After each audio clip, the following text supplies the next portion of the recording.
या बिरादर जेका हिते आहे असां वारे ते अचणु या हिते कठे थियणु मां ईअं चवंदुमि त असांजो फ़र्ज़ु आहे जो अचे हिन मामलनि खे तव्हांजो सिहत मसइले जो हल करणु मसइला बिरादर में हिते तव्हां वटि मां ॿिया बि जेके नवाब शाह में हिते असांजे ज़िले में असांजी पंहिंजा क़ौम जा चङा या बिरादर जेका बि हिते रहे थी उन्हनि खे बि मां इहो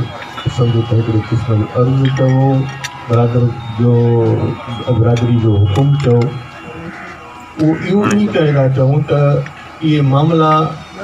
तव्हां असां खां पाण खां हल थी सघनि पर असां उन में इंट्रस्ट वठूं ऐं इंशाअल्लाह ॻाल्हियूं कुझु सुरी हलियूं आहिनि हिन मामले में इहे ॻाल्हियूं अॻिते बि महीने 15 ॾींहंनि में वरी बि मां अचां थो वधीक वेही हिन मामले